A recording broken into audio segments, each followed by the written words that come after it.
বলছেন, হে ঈমানদারেরা, ও মুমিনেরা, ও মুসলমানেরা, তোমরা নিজেরাও বাঁচো, নিজের পরিবার পরিজনকে জাহান্নাম থেকে বাঁচাও। নিজেও বাঁচতে হবে, নিজের সন্তানাদি, নিজের বউ বাচ্চা, স্ত্রী পুত্র, ভাই ভাতিজা, আত্মীয় স্বজন যারা আছে তাদেরকেও জাহান্নাম থেকে বাঁচাইতে বলছেন কে? আল্লাহ। কে বলছেন? আল্লাহ আমাদেরকে সৃষ্টি করেছেন, আল্লাহ আমাদের সৃষ্টিকর্তা, লাইটটা কি জ্বালালেন? আল্লাহ আমাদের রিজিক দাতা, আল্লাহ আমাদের পালন কর্তা, আল্লাহ আমার রব, আল্লাহ আমার রব, এই রবে আমার সব। আরে না, দমে দমে তনু মনে তারি অনুভব, আল্লাহ আমার রব, ওই রব আমার সব। আল্লাহ আমাদেরকে বলছেন নিজে বাঁচো, নিজের পরিবারকে বাঁচাও। এখন জাহান্নাম থেকে বাঁচতে হলে কি করতে হবে? নামাজ পড়তে হবে। জাহান্নাম থেকে বাঁচতে কি করতে হবে? নামাজ পড়তে হবে। সরকার একদিকে স্কুল কলেজ প্রতিষ্ঠান, শিক্ষা প্রতিষ্ঠান করছে, মানুষ যেন, নাগরিকরা যেন সুশিক্ষা অর্জন করে, শিক্ষা শেষ পর্যায়ে চাকরিজীবী করে নিজের সুখ শান্তি নিয়ে বসবাস করতে পারে। কথা বলেন ঠিক কিনা? আর একদিকে সরকার জেলখানাও বানাইছে, জেলখানাও বানাইছে আর ঘোষণা দিছে যেন কেউ চুরি করবে না, ডাকাতি করবে না, রাহাজানি করবে না, খুন খারাপি করবে না, হত্যা, গুম, ইয়াবা, বাবা, গাঁজা, মদ, গাঞ্জা বিক্রি করবে না, পান করবে না। যদি পান করো, যদি হত্যা করো, যদি দর্শন করো, তাহলে তোমাদের ঠিকানা হলো জাহান্নাম। সারা খালি বাংলাদেশের সরকার নয়, গোটা পৃথিবীর যত দেশ আছে, যত সরকার আছে, প্রত্যেকটা দেশের সরকার তার দেশের মধ্যে জেলখানা বানাইছে, প্রশাসন রাখছে। প্রশাসন সুনাগরিক, প্রত্যেকটা নাগরিকের রক্ষণাবেক্ষণের দায়িত্বে বেষ্টন করে আছে। রাজনৈতিক নেতৃত্ব আছে। সবার এই একটা কথা, ও জনগণ, তোমরা সুন্দরভাবে বসবাস করো, সুনাগরিক কিভাবে সুখময় শান্তিময় জীবন গঠন করো। যদি সরকারের কথা অমান্য করে, যদি চুরি ডাকাতি করে, প্রশাসনের কথা মানে না, তোয়াক্কা করে না, লুণ্ঠন করে, দর্শন করে, তাহলে সরকারের প্রশাসন ওই ব্যক্তিকে ধরে জেলের মধ্যে ঢুকায় দেয়। কথা বলেন ঠিক কিনা? ঠিক তদ্রূপ ভাবে আল্লাহ রাব্বুল আলামিন আমাদেরকে সৃষ্টি করেছেন। আল্লাহ ঘোষণা দিয়েছেন, ওয়া মা খালাকতুল জিন্না ওয়াল ইনসা ইল্লা লিয়াবুদুন। ও মানব জাতি আর জিন জাতি, তোমাদেরকে আমি সৃষ্টি করেছি তোমাদেরকে কেবলমাত্র আমার গোলামি করার জন্য, আমার হুকুম আহকাম মানার জন্য। দুনিয়ার জমিনে যদি আমার হুকুম আহকাম যদি পালন করতে পারো, আল্লাহর নবীর তরিকায় যদি জীবন যাপন করো, মহান আল্লাহ রাব্বুল আলামিন তোমাদের জন্য জান্নাত তৈরি করে রেখেছেন। সুবহানাল্লাহ। আর যদি দুনিয়ার জমিনে আল্লাহর হুকুম আমরা না করি, না ফরমানি লিপ্ত থাকি, আল্লাহ রাব্বুল আলামিন জাহান্নাম তৈরি করে রাখছেন। একদিকে জান্নাত তৈরি করেছেন, অন্যদিকে জাহান্নাম তৈরি করে রেখেছেন। দুনিয়ার জমিনে যারা আল্লাহর গোলামি করবে, আল্লাহর হুকুম আহকাম পালন করবে, তাদের জন্য মহান আল্লাহ রাব্বুল আলামিন জান্নাতের ব্যবস্থা দিয়েছেন। আর যারা আল্লাহর কথা মানবে না, দুনিয়ার গোলামি করবে, দুনিয়ার ভোগ বিলাসিতায় চলবে, আল্লাহ রাব্বুল আলামিন তাদের জন্য জাহান্নাম তৈরি করে রেখেছেন। আল্লাহর নবী বিশ্ব নবী রহমতের নবী মায়ের নবী খাতামান নবীদের সাহাবায়ে কেরাম প্রশ্ন করে ইয়া রাসূলুল্লাহ ইয়া হাবিবাল্লাহ জাহান্নামের সংখ্যা কত হবে? নবীরে প্রশ্ন করছে জাহান্নামের সংখ্যা কত? আল্লাহর নবী বিশ্ব নবী বলেন সাহাবীরা রে এটা বলে 1000 মানুষের মধ্যে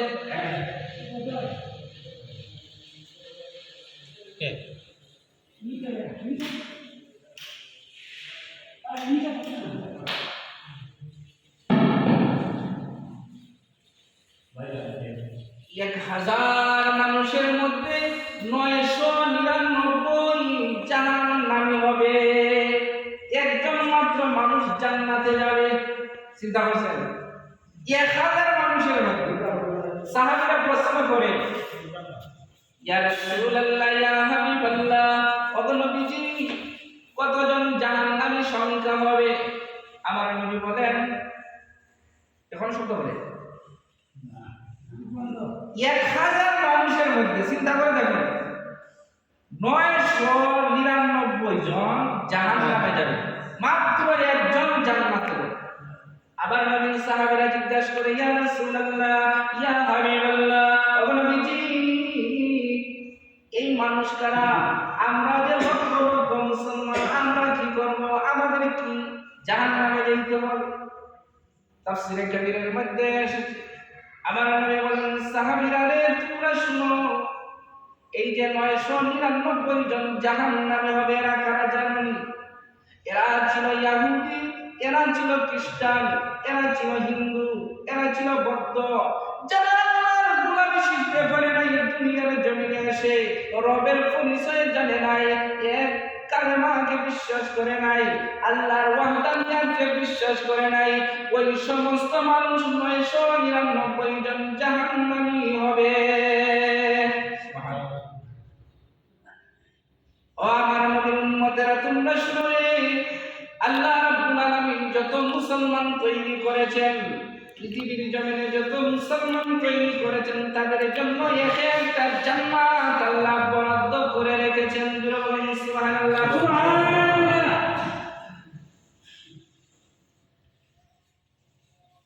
এক একটা মুসলমানের জন্য আল্লাহ এক একটা জান্নাত তৈরি করে রেখেছেন। জাহান্নামের 999 জনই জাহান্নামী হবে। সাহাবীরা আমার প্রশ্ন করে ইয়া রাসূলুল্লাহ ইয়া হাবিবাল্লাহ জাহান্নামের গভীরতা কেমন হবে? জাহান্নামের যে গভীরতা কেমন? আল্লাহর নবী সাহাবীদেরকে নিয়ে আলোচনায় বসলেন। আল্লাহর নবী ওয়াজ করতেছেন, হঠাৎ করে একটা বিকট আওয়াজ শুনতে পেলেন। সাহাবীদেরকে জিজ্ঞাসা করে সাহাবীরা রে তোমরা কি কোনো আওয়াজ শুনতে পেরেছো নাকি? সাহাবারা বলে ইয়া রাসূলুল্লাহ ইয়া হাবিবাল্লাহ ওগো নবীজি আমরা তো একটা আওয়াজ শুনতে পেলাম, মনে হয় পাথরের আওয়াজ। আল্লাহর নবী বলেন তোমরা কি জানো এই পাথরের আওয়াজ সম্পর্কে কি তোমরা জানো? নবীর সাহাবীরা বলে ইয়া রাসূলুল্লাহ আল্লাহর নবী ভালো জানেন, ওগো নবী আপনি আমাদেরকে বলুন। আল্লাহর নবী বলেন সাহাবীরা রে তোমরা শুনো 70,000 বছর আগে 70,000 বছর আগে জাহান্নামের কিনারা দেখে এই পাথরটা নিক্ষেপ করা হয়েছে। জাহান্নামের তলদেশে যাইতে যাইতে 70 বছর পরে গিয়ে কিনারায় পৌঁছে গেছে। চিন্তা করছেন জাহান্নামের গভীরতা কত? যদি একটা ছোট একটা পাথর 50 গ্রামের একটা পাথর যদি হাতে নেন আর নদীর মধ্যে যদি নিক্ষেপ করেন প্রতি সেকেন্ডে নদীর নিচের দিকে 1 কিলোমিটারের উপর চলে যায়। কথা বলুন ঠিক কিনা?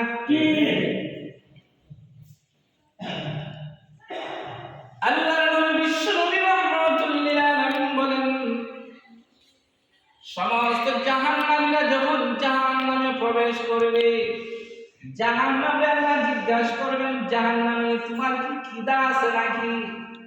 জাহান্নামের আল্লাহ জবান খুলে দিবেন জাহান্নামের পেট এত বড়, জাহান্নাম বলবে আল্লাহ আমার তো ক্ষুধাই নিবারণ হয় নাই, আমি তো আরো চাই। আল্লাহ মানুষ জাতি, কোটি কোটি মানুষ জাতিকে জাহান্নামে ডালবেন, জিন জাতিকে জাহান্নামে ডালবেন।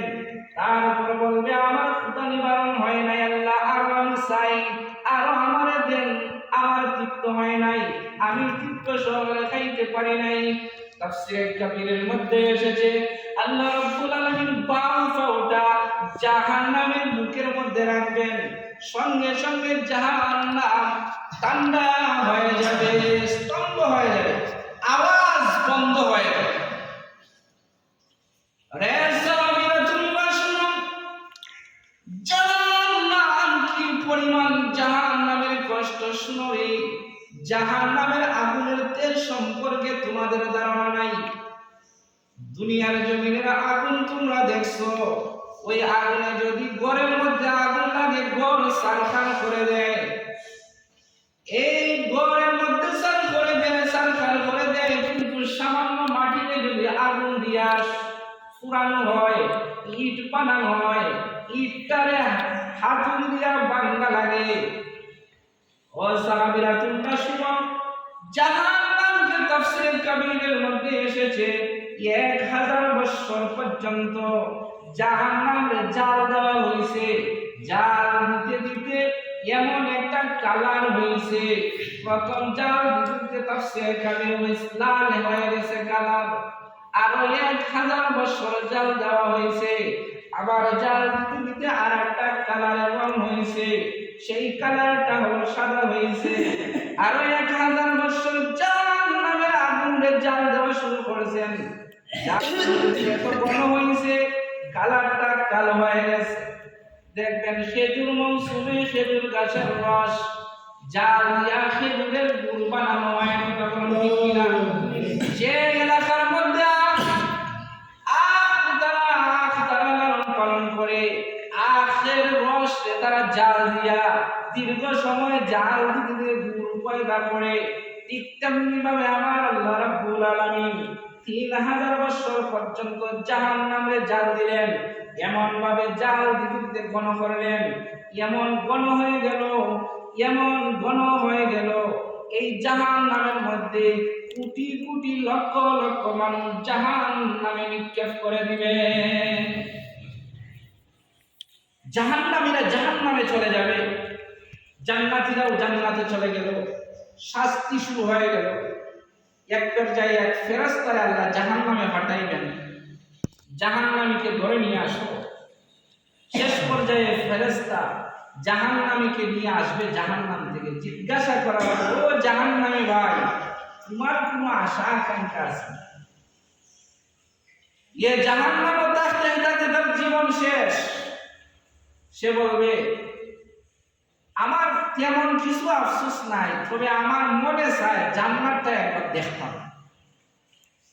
তখন জাহান্নামের তাফসীরে কাবীরের মধ্যে এসেছে, জাহান্নামের তখন জান্নাত আর জাহান্নামের মাঝখানে রাখা হবে। এই জায়গাটার নাম হলো আরাফ।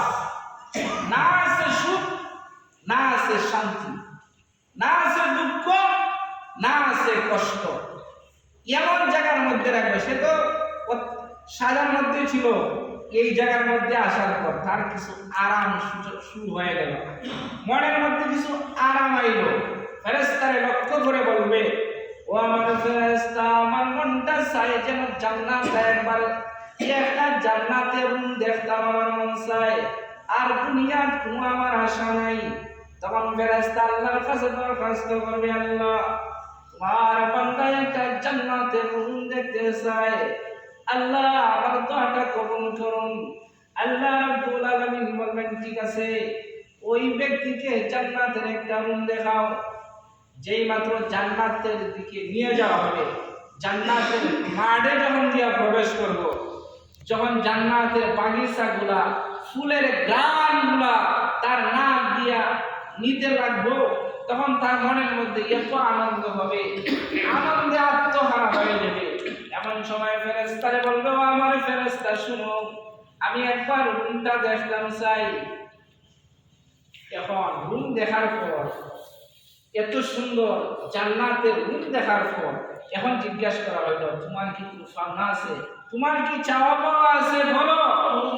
এবার ফেরেশতা বলবে, ফেরেশতাকে লক্ষ্য করে বলবে, আমার ফেরেশতা শুনো, আমার আল্লাহকে বলে দেন, আমার মনে চাই যেন আমি একটা জান্নাত দেখতাম, এই যে রুম দেখলাম এই রুমটা থাকবার মনে চাই। আল্লাহ বলেন, ফেরেশতা তার জন্য তো আমি একটা বাজেটের মধ্যে রেখেছিলাম জান্নাত, ওই বাজেটের জান্নাতটা সলিমউদ্দিনের জন্য যে লিপিবদ্ধ করা হয়েছিল, কলিমউদ্দিনের জন্য যে লিপিবদ্ধ করা হয়েছিল জান্নাত, ওই জান্নাতটা তার সামনে নিয়ে হাজির করো, ওই জান্নাতে তারে পৌঁছায়া দাও। সুবহানাল্লাহ। এখন তার নিজের জান্নাতে যাইবে, যেই মাত্র নিজের জান্নাত হাদিস শরীফের মধ্যে এসেছে, তাফসীরে বাইজাবি শরীফের মধ্যে এসেছে, আল্লাহর নবী বলেন, দুনিয়ার নিম্ন স্তরের ঈমানদার যারা, তাদের জন্য দুনিয়ার 10টার সমান একটা জান্নাত পাওয়া যাবে। সুবহানাল্লাহ। এখন এই নিম্ন স্তরের যেমন সলিমুল্লাহ যখন তার জান্নাতের সামনে গেল, এখন ফেরেশতারা বলতে প্রশ্ন করে, আমার এই জান্নাত যদি আমার আগে দেওয়া হইল না কেন, আমার জান্নাত আমার আগে দেওয়া হইল না কেন? তখন আল্লাহ রাব্বুল আলামিন বলবেন, হে আমার বান্দা শুনো রে, তোমার জান্নাত তোমাকে আগে দেওয়া হয় নাই, তার কারণ হলো লাম নাকুন মিনাল মুসাল্লিন। প্রথম নম্বর হলো তুমি নামাজি ছিলে না, তুমি মুসাল্লি ছিলে না। নামাজ না পড়ার কারণে দুনিয়ার জমিনে আল্লাহ রাব্বুল আলামিন লক্ষ লক্ষ বছর সাজা ভোগ দিবেন, লক্ষ লক্ষ বছর সাজা ভোগ করিয়া আল্লাহ জান্নাতে পৌঁছাইয়া দিবেন। তুমি দুনিয়ার জমিনে নামাজ পড়ছিলে না, তুমি দুনিয়ার জমিনে রোজার সময় রোজা রাখো নাই, না রাখার কারণে লক্ষ লক্ষ বছর জাহান্নামে জ্বলতে হয়েছে, লক্ষ লক্ষ বছর সাজা ভোগ করতে হয়েছে। দুনিয়ার জমিনে তোমার উপর হজ ফরজ ছিল, কিন্তু তুমি হজ পালন করে নাই, না করার কারণে লক্ষ লক্ষ বছর জাহান্নামে জ্বলতে হয়েছে। দুনিয়ার জমিনে তুমি সুদের কারবার করেছো, সুদের কারবার করার কারণে আল্লাহ রাব্বুল আলামিন লক্ষ লক্ষ বছর জাহান্নামে জ্বালাইবেন, সাজা ভোগ করার পর জান্নাতে দিবেন। দুনিয়ার জমিনে ঘুষের কারবার করেছো, ঘুষ খাওয়ার কারণে, সুদ খাওয়ার কারণে, জিনা করার কারণে, ব্যভিচারে লিপ্ত হওয়ার কারণে, গান বাজনা যাওয়ার কারণে লক্ষ লক্ষ বছর জাহান্নামে জ্বলতে হবে। লক্ষ লক্ষ বছর জাহান্নামের সাজা প্রাপ্ত হওয়ার পর মহান আল্লাহ তোমার জান্নাত দান করে দিবেন। তুমি মুসলমান হয়ে অন্য ধর্ম বিধর্মীদের অনুষ্ঠানে গিয়ে আপ্যায়ন করেছো, ওই বিধর্মীদের অনুষ্ঠানে শুভেচ্ছা জানানোর কারণে আল্লাহ লক্ষ লক্ষ বছর জাহান্নামের সাজা দিবেন, সাজা ভোগ করে তোমার জন্য জান্নাতের ব্যবস্থা করে রেখেছেন। তাহলে চার কারণে মানুষ জাহান্নামী, ওই কারণে তাফসীরে বাইজাবি শরীফের মধ্যে এসেছে, চার কারণে মানুষ জাহান্নামে যাবে। লান্নাকুম মিনাল মুসাল্লিন, আরে আমি নামাজি ছিলাম না, আমি মুসাল্লি ছিলাম না, আজ মসজিদ ফাঁকা, মসজিদে খান্দে মুসাল্লির জন্য কাঁদে। মানুষ যেভাবে মায়ের কাছে যখন কেঁদে কেঁদে মায়ের কাছে চলে যায়, ঠিক তেমনি ভাবে যদি মসজিদ ফাঁকা হয়ে যায়, মসজিদ শিশুর মধ্যে কাঁদতে শুরু করে। আজকে আমরা নামাজ না হওয়ার কারণে জাহান্নামের সাজা ভোগ করলাম। এক নম্বর হলো লাম নাকুম মিনাল মুসাল্লিন, আমরা নামাজি ছিলাম না। এই জন্য জাহান্নাম থেকে বাঁচতে হলে, জান্নাতে যাইতে হলে কি করতে হবে? নামাজ। কি করতে হবে? নামাজ পড়তে হবে। আমরা নিজের নামাজটা হইল ফরজ, আজ বালিক থেকে শুরু করে নিয়ে মওত পর্যন্ত আপনার নামাজ হলো ফরজ, কিন্তু ফরজের নামাজের দিকে আমরা খেয়াল নাই। যদি কোনো জানাজার এলান শুনি, খাস কাম ফালাইয়া দৌড়াইয়া তাড়াতাড়ি আমরা জানাজায় অংশগ্রহণ করি, কথা বলেন ঠিক কিনা? অথচ আপনার মনে আপনি নিজে জিজ্ঞাসা করতে আসলেন, রে মন তুমি ফজরের নামাজ পড়লে না, ওরে মন তুমি জোহরের নামাজও পড়ছো না, আসরের নামাজও পড়ছো না, মাগরিবের নামাজও পড়ছো না, ইশার নামাজও পড়ছো না। এমন শুনো, তুমি যে ফরজে কিফায়া গেলা, ফরজেই তোমার ঠিক নাই। যার ফরজ ঠিক নাই, ফরজে কিফায়ার সব কেমনি পাবে? আগে আসল গ্রামীণ ফোনে আপনার একটা অফার দিচ্ছে, কইছে যদি আপনি 50 জিবি আপনি কিনেন আপনারা দেওয়া 5 জিবি বোনাস। এখন কিন্তু দোকান কাস্টমারকে কয় ভাই ওই যে 5 জিবি যে বোনাস আছে এই বোনাসটা দিবার দামে আইছি, এটা বোনাস দিবনি দিত না, তবে আগে তুমি 50 জিবি কিনো তারপরে তোমার জন্য বরাদ্দ।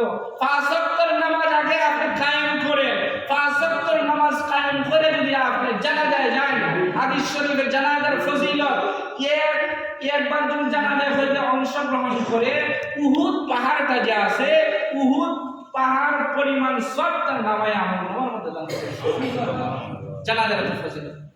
এখন তো আমরা ফজিলতের ওয়াজ শুনি কিন্তু ফরজের দিকে খেয়াল নাই। আজকে বুক আইতে বলতে পারেন কয়জন মানুষ ফজরের নামাজ পড়ছেন? নিজে প্রশ্ন, ইয়া আইয়ুহাল্লাযীনা আমানু কু আনফুসাকুম ওয়া আহলিকুম নারা, নিজে বাঁচো, নিজের পরিবার, স্ত্রীকে বাঁচাও জাহান্নাম থেকে বাঁচাও, নিজের সন্তানকে জাহান্নাম থেকে বাঁচাও, নিজের ভাইকে জাহান্নাম থেকে বাঁচাও, নিজের ভাই ভাতিজাকে জাহান্নাম থেকে বাঁচাও, নিজেও বাঁচো তারেও বাঁচাও। আমরা নিজেরাই বাঁচি, নিজেও নামাজ পড়ি না, আমার বউ নামাজ পড়ে না, আমার সন্তান নামাজ পড়ে না, একদিন কি হুকুম করছেন এ আমার সন্তান নামাজে যাও, এমন বাপ আসেননি? কিন্তু আমরা কিন্তু নিজেই পড়ি না, আমি সন্তানকে কিভাবে হই? এই জন্য বাবার নৈতিক দায়িত্ব, সন্তান যখন পালিত হয় এই সন্তানকে বলে সুশিক্ষা দিয়ে গড়ে তোলা বাবার নৈতিক দায়িত্ব। আর আমরা কি তা করি? সুশিক্ষা কুশিক্ষা আমাদের মধ্যে বেশি। মাও টিভি দেখে, পুরিও টিভি দেখে, ছেলেও টিভি দেখতেছে, বাবাও দেখতেছে, বাবাও তার বউরে হয় না, ছেলেরও হয় না, নিজেও দেখে নিজেও জাহান্নামী হইতেছে, সন্তানরাও জাহান্নামী বানাইতেছে, সবই একবারে জাহান্নামী হইতেছে। আল্লাহ বলে লাম নাকুম মিনাল মুসাল্লিন, তোমরা নামাজি হও। যদি জাহান্নাম থেকে বাঁচতে চাও, জাহান্নামের যে সাজা প্রত্যাশিরে কামিরের মধ্যে এসেছে, প্রথম নম্বর সাজা হলো আগুন। দুনিয়ার আগুন নাই, দুনিয়ার আগুন এর থেকে 70 গুণ পাওয়ার হবে। এবার দিনকে আগুন ফুলছেন, যার বড় আগুন লাগবে গরমের মধ্যে ঘুমাইছে, হে বুঝতে পারছি কি পরিমাণ তার উপরে অ্যাকশন গেছে। যদি বাচ্চা থাকে দুনিয়ার আগুনের তেজে যদি আমরা পারি না, আগুন হাতটা নিতে পারি না লেমের সামনে, তাহলে এর চেয়ে 70 গুণ আগুনের তেজ হবে। চিন্তা করছেন? এই জন্য আল্লাহর নবী বিশ্ব নবী রাহমাতুল লিল আলামিন বলেন, ও আমার উম্মতেরা তোমরা 4টা কাজ সব সময় করিও, নামাজের সময় হয়ে গেলে সময় মতো নামাজটা আদায় করে নিও। এই জন্য আমরা নামাজটা আদায় করতে নামাজ দিতে পারি না। গোটা কয়েকজন ছাড়া আমার মনে হয় গ্রামের নামাজের রেখা দিন ঠিক মতো বলতে পারতো না, কয় রেখা। এমন মানুষ আছে একদিন হয়তো নামাজ এটাও জানে না এই গ্রামে, অথচ বয়স হয়ে গেছে। এগুলো হলো বাবার নৈতিক দায়িত্ব ছিল, তাদের সুশিক্ষা দেওয়া ছোট সময়। নিজের সন্তানকে পয়লা কোরআন হাদিসের যতটুক জানা ফরজ, যতটুক জানা ওয়াজিব, যতটুক জানা মুস্তাহাব, আলিম হওয়ার প্রয়োজন নাই। হালাল হারাম, জায়েজ না জায়েজ এইগুলা জানাইয়া যদি তার সন্তানের সুশিক্ষা দিয়ে শোনাইয়া কবরে যায় বাবা, আর ওই সুশিক্ষা সন্তান যখন নামাজ পড়বে, তাসবিহ তাহলিল করবে, ইবাদত বন্দেগী করবে, তখন বাবা কবর থাকিয়া তার সওয়াব তার বাবার কবরে পৌঁছে যাবে। সুবহানাল্লাহ, সুবহানাল্লাহ। কিন্তু আমরা তো সুশিক্ষা দিতে পারি না সন্তানকে, এই চিন্তাই নাই। তারা আমার ভিতরে সুশিক্ষা নাই, আমি কিভাবে আমার সন্তানকে সুশিক্ষা দিচ্ছি? আমার ভিতরে কুশিক্ষা। বাচ্চাটা খালি একটু বড় হইল কিভাবে জিপ তুলা নেওয়া যায় চিন্তা করা যায়, লেখাপড়ার কোনো খেয়াল নাই। একটা ছেলের যদি আপনি লেখাপড়া করান, আজ কিন্তু এই গ্রামের একটা ইউনিভার্সিটিতে একটা ছাত্র পড়তো, সরকারের উচ্চ পর্যায়ে একটা চাকরিজীবী হয়ে যেত, তখন এই গ্রামের এই অবস্থা থাকলো না, গ্রামটা আরো উন্নতির দিকে হয়ে গেল। এটা আমাদের গ্রামের ডাক্তার হারিসউদ্দিন সাহেবের নাম তো শুনছেন, খুব গরিব একটা পরিবারে জন্মগ্রহণ করেছিলেন, অসহায়, তারা তেমন কিছু ছিল না, কিন্তু ওনার মেধা শক্তি এত বেশি ছিল, উনি কোনো জিনিস একবার দেখলে আর দ্বিতীয়বার দেখা লাগবে না। গ্রামের মানুষ ওনার মেধার দিকে ভিত্তি করিয়া ঐক্যবদ্ধ হইয়া গ্রামের মানুষ লেখাপড়া করাইছে। লেখাপড়ার কারণে গ্রামেরও ফল পাওয়া গেছে। কিভাবে ফল? গ্রামের মানুষ, খালকান্দির মানুষ, এলাকার মানুষ যারাই যে পরিচয় দিচ্ছে বদলের ফিসে রাখছে না, এমনকি ঔষধ পর্যন্ত দিয়ে দিচ্ছে। এই জন্য সুশিক্ষার দরকার আছে। কুশিক্ষা দিয়ে মানুষ সমাজে সামাজিকভাবে বসবাস করা যায় না। সুশিক্ষায় আল্লাহ রাসূল সাল্লাল্লাহু আলাইহি সাল্লাম পৃথিবীতে আসার পরে মানুষকে সুশিক্ষা দিতে শুরু করেছেন। ছোট থেকে বিশ্বনবী রহমতের নবী নেতৃত্ব দিতে শুরু করেছেন। খানায়ে কাবা সংস্কার হবে, তাফসীরে কাবিরে এসেছে মাত্র 6 বছর বয়স। ছোট বাচ্চা সবাই মক্কার মানুষেরা খানায়ে কাবা সংস্কার করে, নবীরা সেও প্রশ্ন করে নাই, নবী নিজে লাগিয়ে গেছে। হাজে আসওয়াদ কালো পাথর নিয়ে মারামারি আর হানাহানি, সংস্কার করার সে খানায়ে কাবায় রাখবো, খার নেতৃত্বে সে বাহাদুরি করবো, সে বড়াই অহংকার করবো, দলাদলি শুরু হয়ে গেল। এক পর্যায়ে দাঙ্গা শুরু হয়ে গেল। নবী পাহাড়ের উপর উঠলেন, তাদেরকে সম্বোধন করে বললেন, শুনো, আগামীকাল যে খানায়ে কাবার প্রাঙ্গণে সর্বপ্রথম যিনি আসবে তার নেতৃত্বে হাজে আসওয়াদ জায়গার মধ্যে, নির্ধারিত জায়গার মধ্যে রাখা হবে। সবাই অবাক হয়ে গেল। বালক মোহাম্মদ যা বলছে, আমরা মারামারি আর হানাহানি করে লাভ নাই, আমরা সবাই যার যার বাড়িতে যাই। আবু সুফিয়ান, উতবা, সাইবা, বড় বড় লিডাররা সবাই যার যার বাড়িতে চলে গেল। সকালবেলা খাওয়ার আগে সে আই। এখন আবু জাহেল এসে তারা, আমি তো যাই, আমার মুখেরা মানবো, অন্য বংশের মুখেরা তো মানতো না, না যাওয়ার দরকার নাই। এইভাবে প্রত্যেক লিডারে তার মনে দ্বিধা বিভক্ত হয়ে গেল। দেখা গেল সবার আগে আমার নবী শিশু মোহাম্মদ চলে আসলেন। সুবহানাল্লাহ। এই জন্য সুনাগরিকের প্রয়োজন আছে। নবীর বাচ্চাদেরকে ভালোবাসতেন, শিশুদেরকে ভালোবাসতেন। ছোট ছোট বাচ্চাদেরকে এখন থেকে দ্বীনি শিক্ষা দেন। এই যে বক্তব্য আয়না ছাত্ররা, এটা বুঝতে না, আমরা তো বলবে পুজো তো করায় না, আমার পুজোতে কোরআন শরীফ পড়তে পারে নাই, আমার ভুলা কোরআন শরীফ পড়ছে না, আমার ভুলা নামাজ শিখতে পারে নাই। আপনি আপনার যে ঘুমাইছেন ফজরও পড়ছেন না, আপনার ভুলারে আপনি বক্তব্য হটাইলেন না উঠাইয়া, এটা তো আপনার দায়িত্ব। আপনি নামাজ পড়ার পরে, আপনার পরিবারের নামাজ পড়ার পর বাচ্চারে হাত মুখ ধোয়াইয়া, ওযু গোসল করাইয়া, তখন মসজিদ মুখা করে যাও, মসজিদের মাধ্যমে যাও, কোরআন শিক্ষা করো। এটা হলো বাবার নৈতিক দায়িত্ব।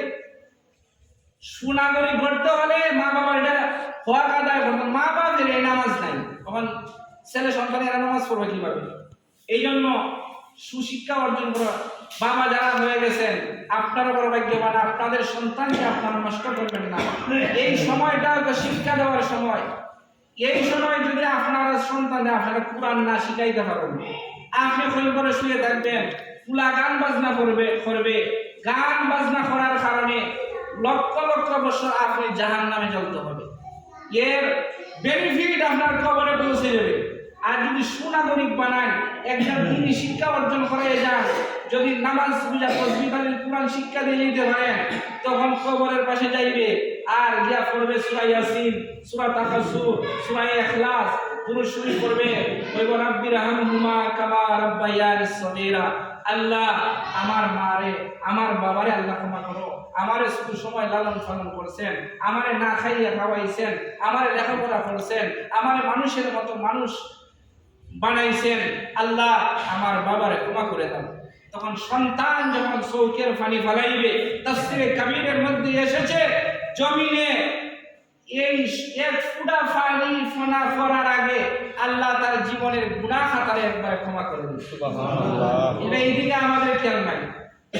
এই জন্য খালি আমরা চিন্তা করি সময়, মসজিদে বেশি বেশি সময় দিতে। দুইটা জায়গা সবচেয়ে প্রিয় জায়গা, সবচেয়ে নিকৃষ্ট জায়গা হলো বাজার, আর সবচেয়ে উত্তম জায়গা হলো মসজিদ।